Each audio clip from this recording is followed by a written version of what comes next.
Assalamualaikum Bapak. Sebenarnya Makassar itu cukup berhasil.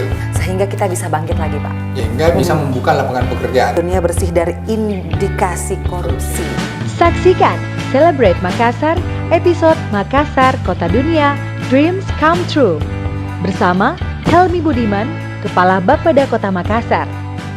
Rabu, 14 Desember 2022, jam 5 sore. Celebes TV, lokal lebih keren.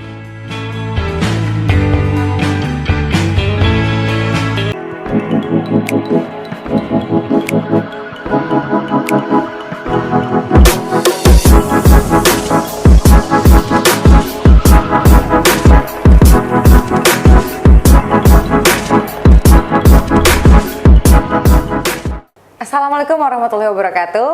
Halo Celebes People, senang sekali saya Amin Nindita dapat kembali menjumpai Anda dalam Celebrate Makassar. Dan tentunya kami sudah mengundang narasumber dan juga akan mengangkat tema-tema menarik. Dan hari ini kita akan mengangkat tema mengenai Makassar Kota Dunia, Dreams Come True. Dan di studio sudah ada Bapak Helmi Budiman, Kepala Bapeda Kota Makassar. Langsung saja kita sapa beliau, udah di samping saya. Assalamualaikum Bapak. Ya, waalaikumsalam warahmatullahi wabarakatuh. Apa kabar? Baik, alhamdulillah. Ya. Oke, baik. Kita ini akan membahas mengenai Makassar Kota Dunia, Dreams Come True. Penjabarannya seperti apa sih? Ya, tentunya Makassar Dreams Come True itu kita mewujudkan visi misi Pak Wali Kota, visi misi pemerintah Kota Makassar, di mana misi kita menuju Kota Dunia. Bagaimana kita mencapai Makassar sebagai Kota Dunia dengan 2 kali lebih baik pastinya. Seperti begitu. Dan ini dengan harapan visi ini kita akan capai sesuai dengan Perda nomor 5 tahun 2021, kita akan capai pada saat pemerintahan ini berakhir di tahun 2026 pastinya. Oke, baik. Nah, sebelum jauh nih, mungkin kita bisa merefleksi dulu apa yang telah dilaksanakan Pemkot Makassar dan bagaimana perwajahan Kota Makassar saat ini. Ya, untuk tahun ini saya rasa memang tahun 2020 ini boleh dibilang kita masih cukup berat. Karena kenapa? Bukan hanya pandemi 2021 atau pandemi COVID yang kita lalui di tahun 2022 ini, tetapi ada beberapa krisis juga yang kita sempat alami, mulai mungkin krisis energi, harga BBM yang sudah naik, sekarang sudah menyentuh angka 10.000 untuk Pertalite. Kemudian kemarin kita juga ada krisis pangan, harga tepung terigu dan mungkin bahan-bahan lainnya itu juga sempat naik, dan beberapa penyakit-penyakit mungkin yang boleh dikata itu cukup mempengaruhi ekonomi kita. Dan memang ya alhamdulillah meskipun di bulan Desember ini kita sudah mau mengakhiri 2022, boleh dikata Makassar itu cukup berhasil. Karena kenapa? Inflasi kita itu berhasil kita jaga. Kita memang menyentuh angka inflasi di angka 6,06%, tetapi secara rata-rata sebenarnya Makassar itu cukup berhasil. Karena mungkin daerah lain ada yang inflasinya mungkin sudah menyentuh angka 10, ada yang angka 8, mungkin ada yang sudah menyentuh angka 7, tapi Makassar kita cukup berhasil di angka 6,06%. Dan mudah-mudahan di akhir tahun 2020 ini, di akhir Desember, pertumbuhan ekonomi kita harapkan sudah bisa menyentuh angka 5%. Karena tahun lalu saja itu kita sudah menyentuh angka 4,47%, dan which is sebenarnya begitu pandemi COVID di akhir 2021 itu sudah cukup baik. Karena kita sempat di minus 1,47%, dan 2021 di angka 4,47%, dan mudah-mudahan di akhir tahun 2022 ini kita akan menyentuh angka 5% untuk pertumbuhan ekonomi. Lebih naik lagi seperti itu ya Pak ya? Pastinya, iya. Oke, setelah melalui krisis-krisis yang tadi itu, apa upaya-upaya yang dilakukan sehingga kita bisa bangkit lagi Pak? Ya, pasti banyak upaya yang kita sudah lakukan. Pertama, tahun lalu kita sudah melakukan apa yang namanya Makassar Recover. Pasti orang sudah lihat Makassar Recover di mana-mana. Makassar Recover tidak hanya berurusan dengan masalah pandemi, masalah penyakit, tetapi kita juga berbicara masalah adaptasi sosial, dan kemudian kita juga berbicara masalah pemulihan ekonominya. Jadi sudah ada 3 lingkup aspek yang dimana Makassar Recover itu sudah lakukan. Kemudian banyak kegiatan-kegiatan yang tahun ini kita lakukan dalam rangka pemulihan ekonomi. Mulai dari mungkin boleh dibilang kita memberikan bansos di mana-mana. Kemudian banyak juga kegiatan-kegiatan yang sudah SKP dilakukan. Kemudian pengetatan untuk pelaksanaan kegiatan itu kita sudah longgarkan, sehingga boleh dikata Makassar ini termasuk daerah yang cukup berhasil di tengah-tengah pandemi di 2020. Kalau mungkin daerah lain masih menerapkan PPKM, Makassar sudah tidak lagi. Kita sudah cukup longgar, dan alhamdulillah bulan ini saja hotel-hotel atau hunian itu di mana-mana sudah penuh. Sudah Yang ramai berarti, lagi ya? Ya, Makassar itu sudah cukup berhasil. Dan 2022 ini kita harapkan ini akan terus berlanjut di tahun 2023 supaya perekonomian kita kembali seperti sedia kala di sebelum era COVID kemarin. COVID kemarin ya? Iya. Oke, baik. Dan kepemimpinan dari Dani dan Fatma ini mengusung visi misi Makassar 2 kali tambah baik. Iya. Itu seperti apa? Kalau berbicara masalah visi misi tentunya tidak lepas dari pemerintah kota itu sendiri. Kemudian target kita di Perda nomor 5 tahun 2021 kita membagi dalam 3 aspek. Ya.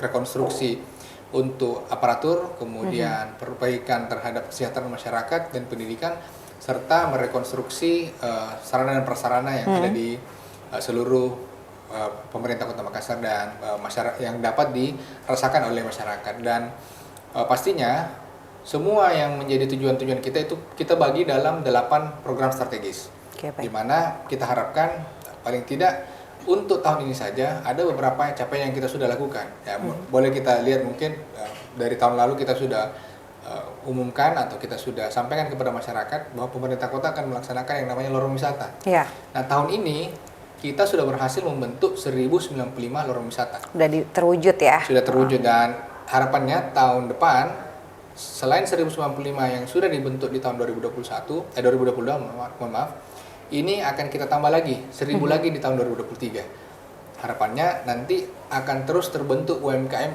yang baru, yang dimana UMKM ini akan menjadi penopang ekonomi kita. Dan kita UMKM tersebut yang tercipta yang hadir dari lorong-lorong wisata ini ya. Dan UMKM itu akan menjadi salah satu kantong-kantong ekonomi baru yang menjadi peluang-peluang ekonomi masyarakat sehingga bisa membuka lapangan pekerjaan. Dengan adanya lapangan pekerjaan, tentunya ekonomi kita pasti semakin berputar. Ya. Tentunya kesejahteraan masyarakat akan semakin bagus juga nanti. Dari satu lorong wisata itu bisa menciptakan berapa UMKM, Pak? Ya paling tidak satu saja lorong wisata menciptakan satu unit UMKM itu sudah cukup bagus. Apalagi kalau di dalamnya mungkin selain makanan bisa juga dia buat yang namanya minuman. Ya. Selain minuman dia juga bisa buat yang namanya kerajinan tangan atau oleh-oleh. Saya rasa semakin kita menggiatkan lorong wisata pastinya akan semakin banyak peluang yang bisa kita ciptakan. Sekarang memang pemerintah kota sudah membentuk. Nah, pemerintah sekarang ini punya program untuk rapat di lorong wisata. Oke, jadi kalau ada rapat tinggal milih lorong wisata yang mana ya? Iya, wajib ke lorong wisata, terserah yang di mana. Yang jelas menggunakan fasilitas lorong wisata. Tahun depan kita akan menggunakan namanya program nasi dos lorong wisata. Itu seperti apa, Pak? Jadi semua nasi dos, semua snack-snack, semua pakanan itu kita ambil dari lorong wisata, dibawa ke acara pemerintah. Nantinya baik. setelah itu kita akan melibatkan juga pihak-pihak swasta atau mungkin dari stakeholder lain untuk menggunakan fasilitas yang sama lorong wisata supaya betul-betul masyarakat atau UMKM yang ada di Kota Makassar ini bisa kita berdayakan. Karena salah satu yang bisa membuat kita survive di tengah krisis kemarin adalah UMKM.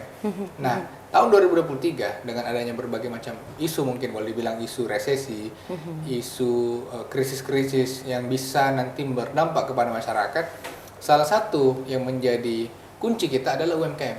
Ya. Kalau UMKM kita kuat, tentunya masyarakat kita kuat dan pasti kesejahteraan kita bagus. Tidak bakal bisa digoyangkan. Mungkin bisa terasa dampaknya, tetapi begitu UMKM kita kuat, di bawah masyarakat sudah punya usaha sendiri, tidak bergantung lagi dengan yang namanya produk impor, tidak bergantung lagi dengan namanya bahan-bahan dari luar.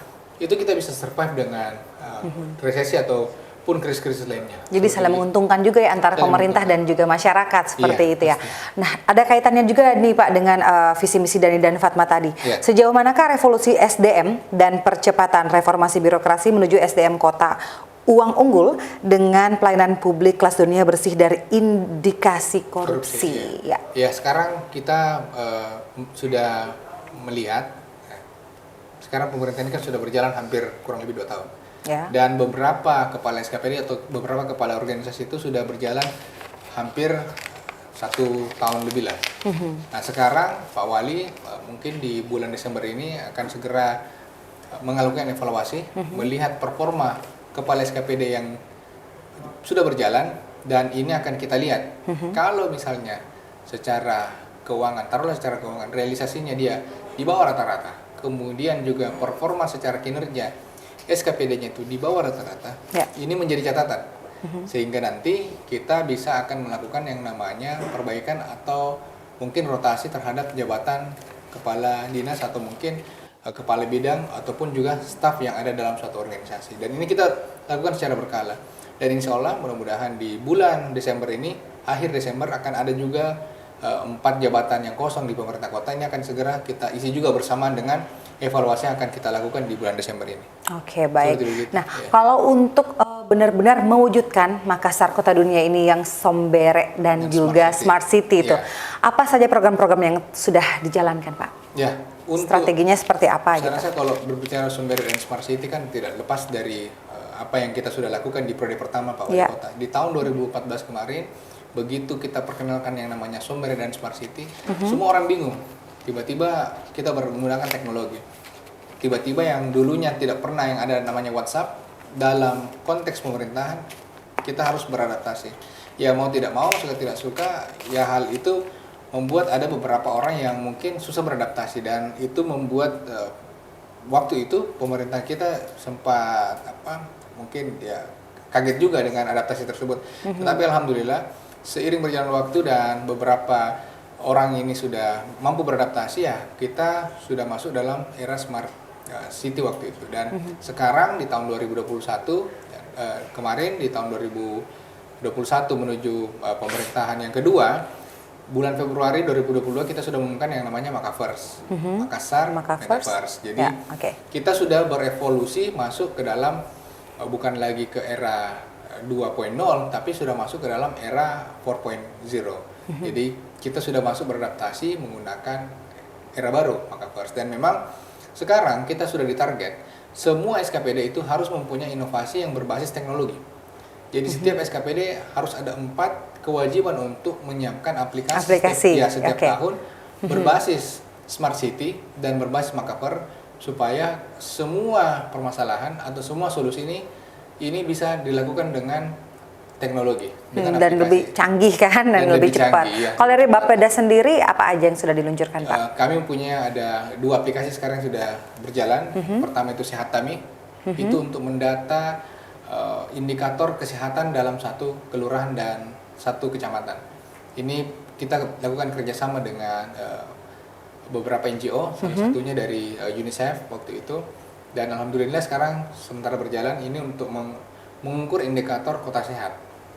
Dan ya alhamdulillah Makassar mendapatkan bantuan dari teman-teman NGO. Nanti ada laporan-laporan dari setiap kelurahan seperti itu yang masuk di aplikasi. Kita gunakan menjadi salah satu persyaratan untuk kota sehat dan untuk mendapatkan penghargaan di Kementerian Kesehatan. Nah, yang kedua, kita juga punya program yang namanya Psikolaki. Psikolaki ini juga merupakan aplikasi mendata anak-anak yang tidak sekolah di Kota Makassar. Dan alhamdulillah ini juga sudah berjalan. Tahun depan kita akan masifkan se-Kota Makassar, di mana nanti aplikasi ini akan kita mencari orang-orang atau anak-anak yang tidak mempunyai kesempatan dalam mendapatkan pendidikan. Jadi kalau misalnya dia terdata tidak punya kemampuan uang mungkin, atau tidak punya beasiswa, itu kita data, kita hubungkan atau konekkan dengan beberapa lembaga yang mempunyai CSR atau mungkin beberapa ada instansi yang mau memberikan bantuannya, nanti masuk dalam aplikasi Psikolaki. Jadi ada koneksitas antara penerima dan pemberi bantuan. Kemudian kita juga punya nanti yang namanya Siagang. Jadi Siagang ini mendata seluruh data terhadap musrembang yang ada di Kota Makassar, dan akan kita koneksikan dengan aplikasi-aplikasi lain yang berbasis data untuk perencanaan di Kota Makassar. Oke, baik. Tapi tadi kalau kita kembali ke aplikasi yang tentang kesehatan dan juga sekolah tadi itu, untuk wujudnya sampai saat ini apakah sudah berjalan, Pak? Sudah berjalan. Ya, khusus untuk aplikasi yang di Bapeda, Sehat Tami dan Psikolaki ini merupakan kerjasama dengan USAID. Jadi USAID itu merupakan lembaga NGO dari pemerintah Amerika Serikat. Kita diberikan aplikasi secara gratis. Kita sisa membuat aplikasi ini berjalan, running di pemerintah kota, menggunakan resource kita, menggunakan orang-orang kita. Jadi aplikasinya dikasihkan secara gratis. Begitu. Jadi mempermudah juga ya? Mempermudah, sangat-sangat mempermudah. Dan sekarang kita mendata, mudah-mudahan tahun depan ini akan berjalan secara masif lagi, karena tahun depan kita juga sudah punya rencana untuk melatih seluruh operator aplikasi tersebut di masing-masing kelurahan. Oke. Nah, sekarang aplikasinya oke. ada di Bapeda dan baru digunakan oleh teman-teman operator di Bapeda. Nah, tahun depan kita akan berikan kepada seluruh teman-teman di kelurahan dan kecamatan. User dari setiap kelurahan itu nanti yang akan Iya. memasukkan data-datanya di aplikasi tersebut ya Pak ya? Iya. Oke, baik, kita akan lanjutkan setelah yang satu ini.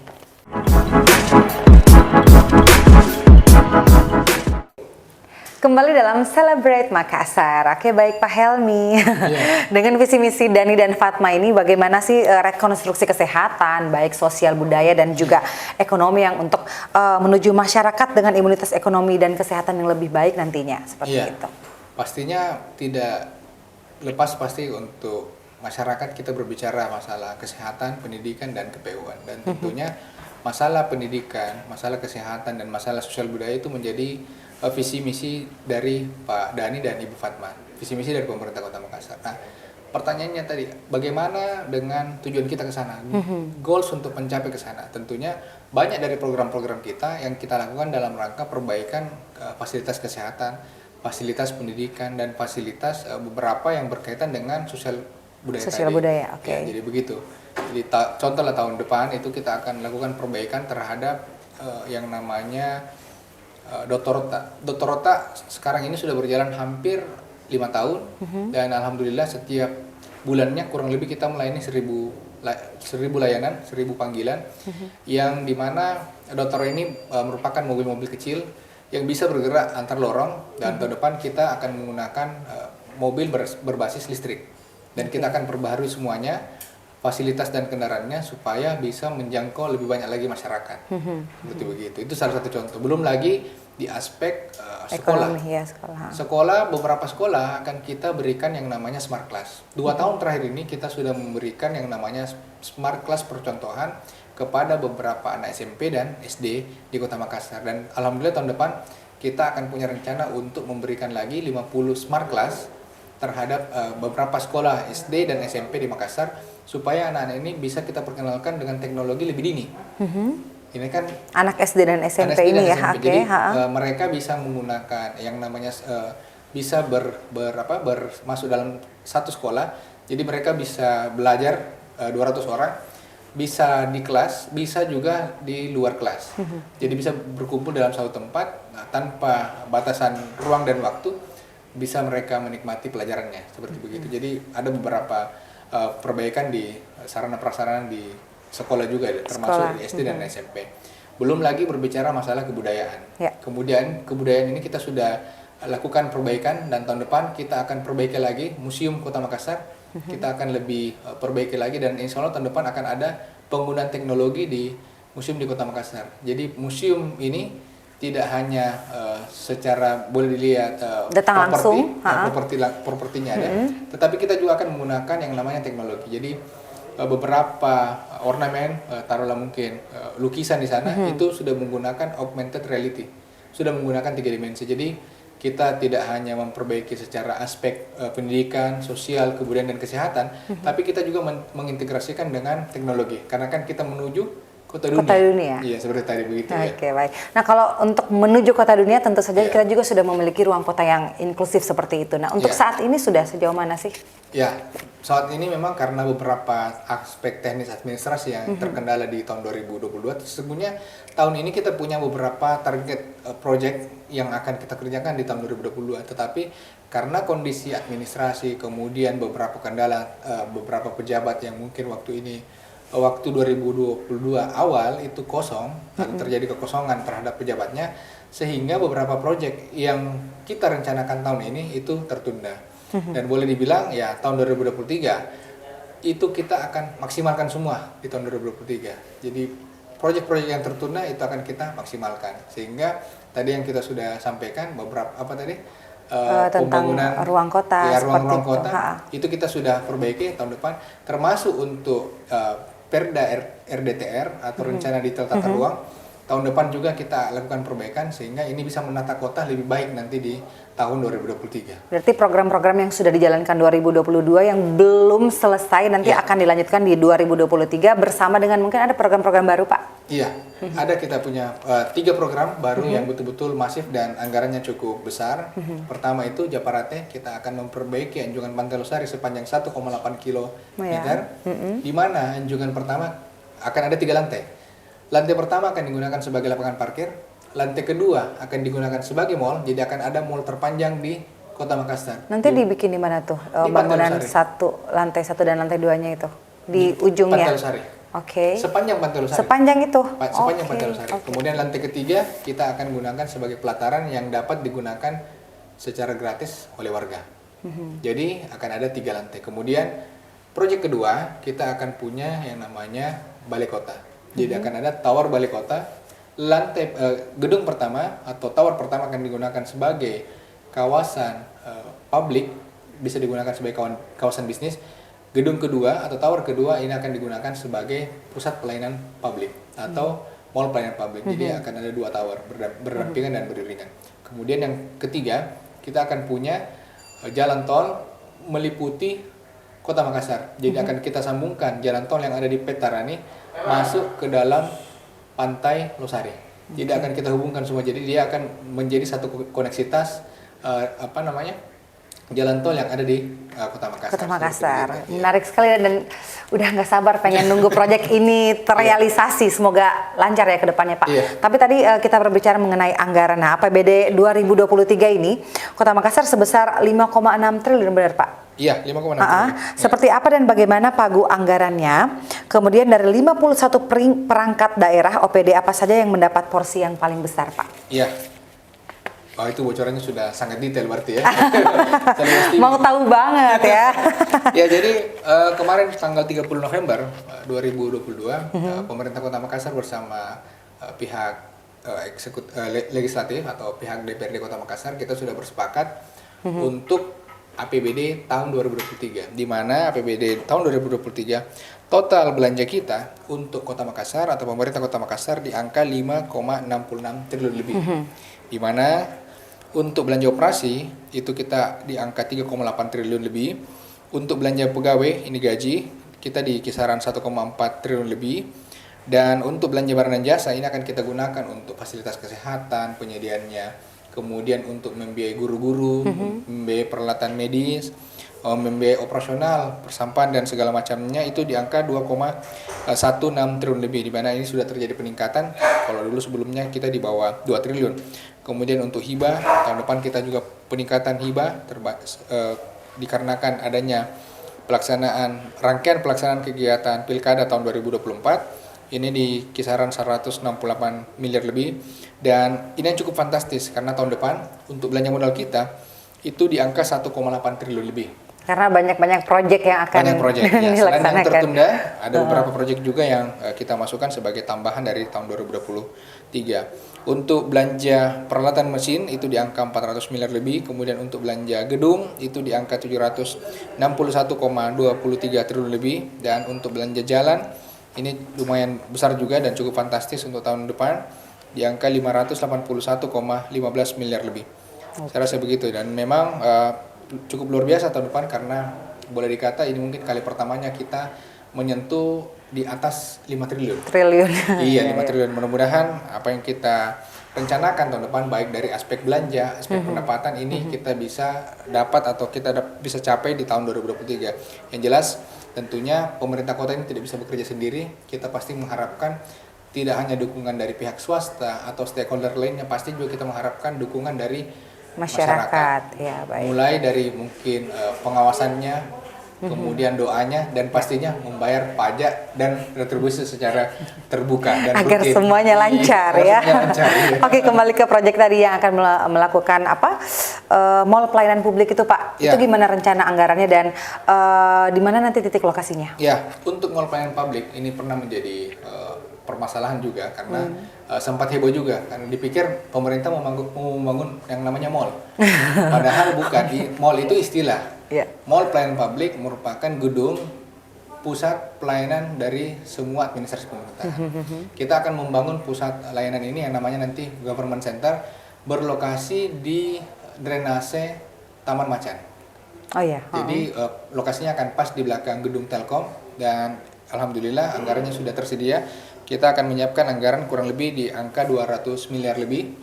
Dan insya Allah mudah-mudahan target kita, goalsnya gedung ini akan diresmikan di tahun 2023 di bulan Desember tahun 2023. 1 tahun berjalan ya? Ya, 1 tahun. Dan kita sudah targetkan mudah-mudahan ini bisa segera direalisasikan di tahun 2023 pasti.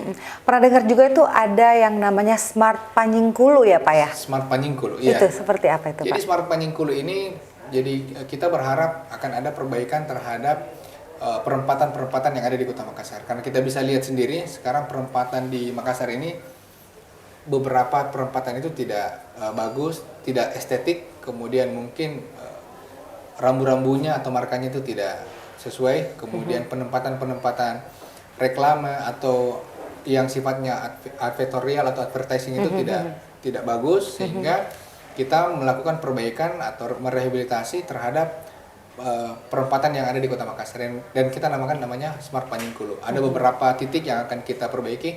Salah satunya di Jalan Arif Rate Sultan Hasanuddin, Ya. kemudian nanti di Jalan Sultan Hasanuddin Tamrin, itu ada beberapa juga. Jadi akan ada 3 lokasi yang akan kita perbaiki di tahun 2023 nantinya, insya Allah. Ya. Kalau berbicara tentang sirkuit Makassar Pak, bagaimana Ya. nih rencana kerja anggarannya? Kemudian titik lokasinya, terus master plan-nya seperti apa?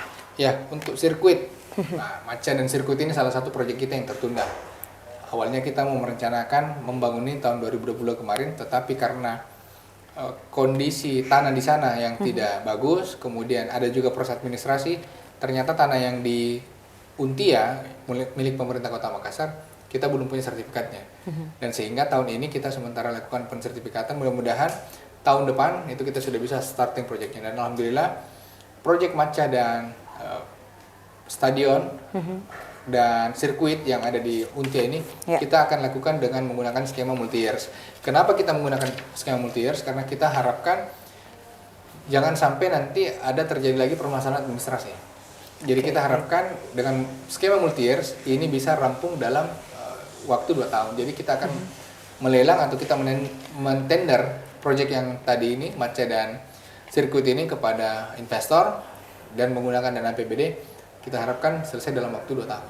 Oke, berarti sama aja yang seperti yang dijelaskan tadi bahwa ada beberapa program-program yang masih tertunda akan diselesaikan di 2023. Mungkin sama juga dengan tadi rencana proyek mengenai Heritage Balai Kota ini, nanti akan bagaimana sih rencana pembangunannya Pak? Kemudian titik lokasinya di mana? Kalau Heritage Balai Kota, kita akan mengembalikan fungsi Balai Kota ini seperti bangunan Zaman dulu. Ini akan kita kembalikan fungsinya, karena kalau sekarang Balai Kota ini lebih banyak menggunakan desain-desain yang boleh dikata tidak jelas, tidak kembali kepada fungsi-fungsi heritage-nya, dan ini akan kita perbaiki kembali. Jadi ruang Balai Kota yang ada di lantai 1 itu akan kita perbaiki, kita kembalikan seperti sedia kala, kita restorasi, kemudian kita harapkan betul-betul Balai Kota ini bisa dilakukan seperti tempat kunjungan, seperti museum-museum yang ada di tempat-tempat lain, dan menjadi salah satu objek wisata nantinya. Oke, Begitu. baik. Jadi kita bisa berkunjung ke sana, Syllabus People. Oke, baik. Tadi kan juga sempat berbicara tentang aplikasi-aplikasi yang peduli dengan kesehatan dan juga pendidikan ya Pak ya. Nah, apa saja sih sektor yang mendapatkan perhatian lebih besar? Iya, untuk beberapa SKPD tahun depan, kita memang punya beberapa aplikasi, kemudian ada beberapa SKPD yang mendapatkan porsi yang cukup besar tahun depan. Khusus untuk Dinas Pendidikan saja itu mendapatkan porsi 1 triliun lebih, 1,075 triliun. Triliun. Kemudian untuk Dinas Kesehatan mereka akan mendapatkan 608,04 miliar lebih. Kemudian untuk Dinas PU 997 miliar lebih. Jadi akan ada 3 SKPD yang mendapatkan perhatian lebih. Termasuk juga nanti di dalamnya Dinas Kominfo, kita akan juga memberikan perhatian karena kita ingin membangun percepatan menuju Smart City. Dan alhamdulillah Dinas Kominfo tahun depan kurang lebih mendapatkan anggaran di kisaran 123 miliar lebih. Tentunya banyak harapan kita di tahun 2023 ini dengan dukungan yang cukup besar melalui anggaran. Ini mudah-mudahan kita bisa capai dengan segera di tahun 2023. Amin. Oke, baik, kami akan segera kembali. Terima kasih Anda masih bersama kami dalam Celebrate Makassar. Masih bersama saya Amin Nindita dan juga Bapak Helmi Budiman. Nah, tadi kita berbicara mengenai sektor-sektor apa saja yang mendapatkan perhatian besar. Apakah ini juga termasuk kecamatan-kecamatan, Pak? Dan jika pun ada, apa indikatornya? Ya, untuk kecamatan pastinya beberapa tahun terakhir ini kita sudah melakukan peningkatan, baik peningkatan kesejahteraan teman-teman di kecamatan, peningkatan fasilitas, peningkatan personil, dan tentunya peningkatan anggaran.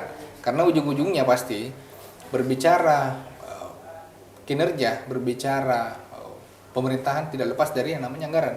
Kalau tidak punya anggaran, ya bagaimana caranya orang bekerja? Nah, tahun ini kita sudah memberikan anggaran yang cukup besar kepada teman-teman di kecamatan dengan harapan mereka bisa memberikan fasilitas atau memberikan kenyamanan kepada masyarakat. Karena kecamatan ini yang paling dekat dengan masyarakat. Nah, di mana kalau kita lihat berdasarkan data dan angka yang kami punya, teman-teman di kecamatan ini sudah mempunyai anggaran yang cukup besar. Teman-teman di Kecamatan Sangkarang itu sudah punya pagu anggaran untuk melayani masyarakat itu bisa di kisaran 13 miliar. Kemudian yang paling besar untuk tahun depan ini melihat juga kondisinya, Kecamatan Panakukang mempunyai anggaran kurang lebih 59 miliar lebih. Jadi memang anggaran ini kita dekatkan kepada teman-teman kecamatan supaya mereka bisa memberikan akses pelayanan kepada masyarakat. Masyarakat bisa memperoleh pelayanan lebih cepat dan lebih, saya rasa lebih handal lah.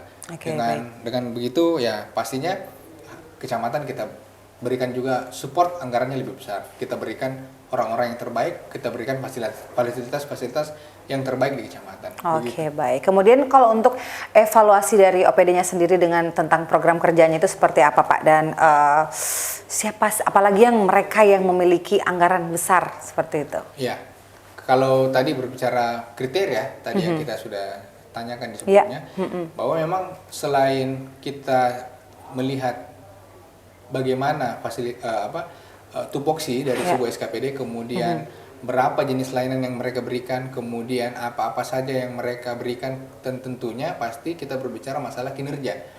Bagaimana cara mengevaluasinya? Nah, pemerintah kota punya beberapa analisa dalam melakukan kajian menghitung kinerja beberapa SKPD. Salah satunya pasti capaian realisasi atau capaian anggaran yang sudah dikelola. Apakah maksimal yang mereka kelola? Nah, rata-rata tahun kemarin, tahun 2020 ini kita sudah melakukan beberapa analisa dan beberapa kajian. Kita berupaya mendorong SKPD melakukan realisasi belanja di angka 40%. Nah, kalau mereka tidak melakukan atau tidak mendorong belanjanya di angka 40%, kita lakukan yang namanya penundaan terhadap pembayaran TPP atau pembayaran tunjangannya. Dengan begitu mereka terus berupaya untuk melakukan realisasi terhadap anggarannya. Karena kalau anggaran di suatu pemerintahan itu ditahan, tentunya ini akan berpengaruh terhadap ekonomi kita. Karena uang yang ada di pemerintah itu diharapkan menjadi salah satu pemicu perputaran ekonomi. Seperti begitu. Yang kedua, selain anggaran, pastinya kita berharap kinerja terhadap SKPD-nya.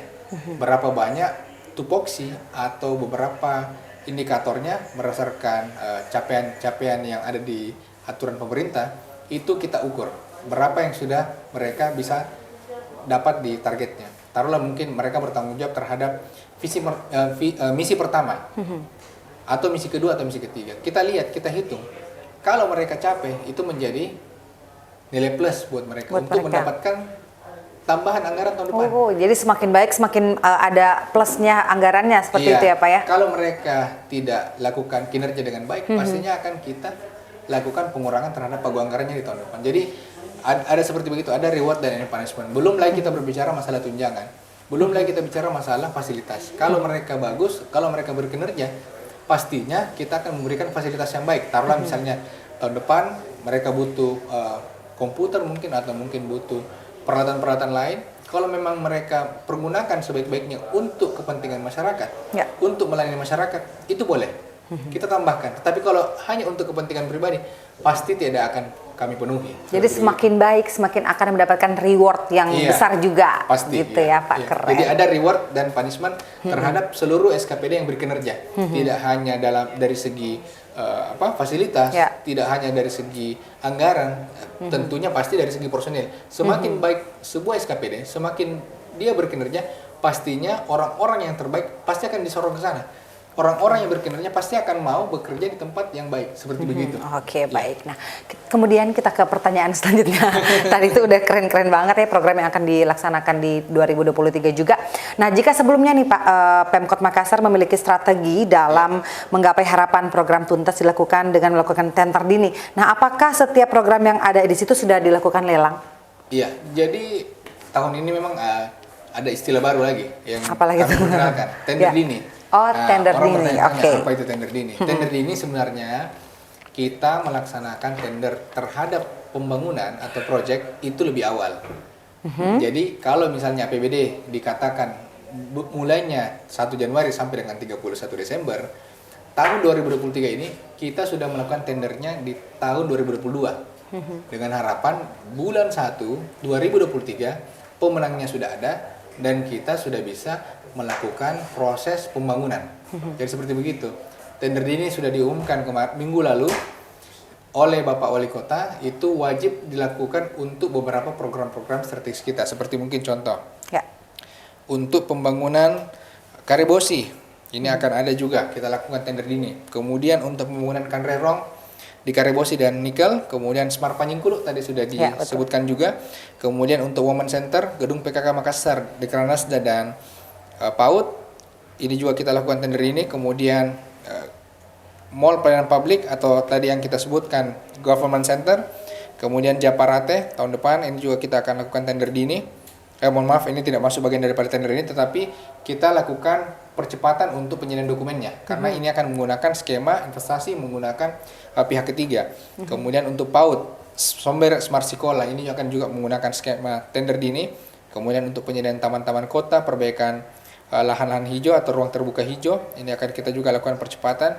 Kemudian renovasi heritage balai kota, kemudian penataan rujak Wali Kota Makassar, kita akan kembalikan juga fungsinya menjadi kawasan budaya, kawasan heritage. Ya, heritage balai kota ya. Ya, kemudian Maca, sirkuit Makassar, kemudian yang terakhir pembangunan rehab pasar. Jadi ada beberapa proyek-proyek kita yang kita harapkan ini sudah ada pemenangnya di tahun 2022. Dan kami belum terima laporannya dari teman-teman unit layanan pengadaan barang dan jasa. Tapi target kita di minggu kedua, minggu ini, minggu Desember, di kisaran tanggal 15, kita sudah punya progresnya. Dan paling tidak ya, paling lambat sebelum tanggal 25 Desember, sebelum Natal dan Tahun Baru akan berlangsung, kita harapkan sudah ada pemenang untuk proyek-proyek yang akan kita laksanakan 2023. Sehingga tanggal 1 Januari atau paling lambat minggu kedua Januari kita sudah kick off, kita sudah groundbreaking untuk proyek-proyek yang tadi kami maksud. Karena proyek ini anggarannya cukup besar dan membutuhkan waktu yang cukup lama untuk membangun proyek tersebut. Tentu saja banyak sekali PR yang akan dilaksanakan di 2023 ini karena banyak juga program-program yang masih tertunda di tahun ini ya Pak ya. Nah, tentu saja apakah bagaimana pemerintah ini menghadapi tantangan sekaligus peluang juga yang akan datang di 2023 mendatang? Iya, pastinya tantangannya cukup banyak karena tidak hanya berbicara lagi pandemi, tidak hanya berbicara lagi krisis energi, tidak hanya berbicara krisis pangan, tetapi sekarang ada satu yang cukup kita harus waspada, yang namanya resesi. Di mana-mana sudah berbicara masalah resesi. Tapi berdasarkan data kami, berdasarkan analisa yang sudah dilakukan oleh teman-teman dari Universitas Hasanuddin dan tim dari bagian bidang ekonomi, bahwa resesi di Makassar itu kita tidak perlu khawatir. Tetapi kita harus waspada. Artinya apa yang kita sudah lakukan sepanjang tahun 2020, tahun 2021, dan bahkan tahun 2022 kemarin untuk melakukan percepatan pemulihan ekonomi, ini harus terus kita lakukan. Apa itu? Ya, kita harus budaya konsumsi kita, karena kita ini budaya Bugis Makassar itu termasuk orang yang cukup royal, itu membantu kita melalui pandemi, melalui krisis, dan saya rasa mudah-mudahan kita tetap seperti begitu. Karena kalau masyarakat konsumtif, tentunya ekonomi itu berjalan. Kalau kita menahan uang, pastinya ekonomi tertahan. Tertahan juga. Oke, baik. Ya, jadi kemudian belum lagi budaya untuk membayar pajak dan retribusi tepat waktu, supaya ini membantu pemerintah juga dapat mendistribusikan pendapatannya melalui belanja-belanja yang ada di pemerintah kota, seperti begitu. Seperti itu ya, jadi sudah ada nih ancang-ancangnya untuk menghadapi 2023. Kemudian apakah pemerintah optimis nih dari program-program yang akan dilaksanakan ini dapat benar-benar terwujud di tahun depan? Ya, pastinya kalau berbicara optimis atau tidak, kami dari pemerintah kota pasti cukup optimis. Karena kenapa? Berdasarkan data yang kami sudah dapatkan, kemudian historical pemerintah kota beberapa tahun sebelum kita pandemi, pemerintah kota atau Makassar ini merupakan daerah yang cukup bisa, boleh dikata, berhasil. Pertumbuhan ekonomi kita itu jauh di atas rata-rata nasional, dan boleh dibilang masyarakat kita termasuk masyarakat yang cukup jauh dari kemiskinan. Gini rasio kita cukup kecil, dan tingkat pengangguran kita cukup rendah untuk warga asli Kota Makassar. Jadi kalau dibilang pengangguran tinggi di Makassar, boleh dikata itu merupakan pendatang. Tetapi ya mau tidak mau, karena menjadi bagian daripada masyarakat Kota Makassar, itu tetap harus kita berikan kesempatan yang sama. Seperti begitu. Jadi kita cukup optimis untuk melalui 2023 meskipun di tengah krisis, kemudian isu-isu resesi. Semoga tidak terjadi ya Pak. Semoga tidak terjadi, mudah-mudahan. Oke, harapan terakhir nih Pak, harapannya untuk Kota Makassar sendiri, apalagi dengan tadi 2 kali tambah baik, itu seperti apa Pak? Ya, pastinya harapan kita tahun depan, target-target kita, target pencapaian belanja kita, kemudian target PAD kita, itu bisa kita capai dengan segera. Target kita tahun depan, PAD kita sudah bisa menembus angka 2 triliun. Dan mudah-mudahan target belanja kita di angka 5,6 triliun ini bisa kita realisasikan juga di tahun yang akan datang. Dan mudah-mudahan masyarakat kita butuhkan dukungannya. Karena di mana-mana yang namanya PAD kita ini merupakan target. Uangnya belum ada. Dan kalau masyarakatnya lancar juga programnya akan lancar juga ya. Jadi uang ini terkumpul dengan masyarakat. Begitu uang ini terkumpul, pastinya kita akan belanjakan sebesar-besarnya untuk kesejahteraan masyarakat juga. Jadi dari masyarakat untuk masyarakat. Ya pasti. Dan kita harapkan mudah-mudahan tahun depan Makassar ini bisa menjadi kota yang lebih baik, kota yang lebih sejahtera, lebih mandiri, dan betul-betul apa yang kita rencanakan dan impikan tahun depan bisa terwujud bersama-sama di tahun 2023. Oke, kita aminkan semuanya ya. Semoga program-program yang sudah berjalan, yang masih ada tertinggal, dan juga program yang akan dilaksanakan di tahun 2023 berjalan lancar. Pak Helmi, terima kasih atas waktunya untuk sudah bergabung bersama kami di Celebrate Makassar. Dan Celebes People, sudah akhirnya saya harus pamit undur diri. Nanti kita akan ketemu di episode lainnya. Sampai jumpa.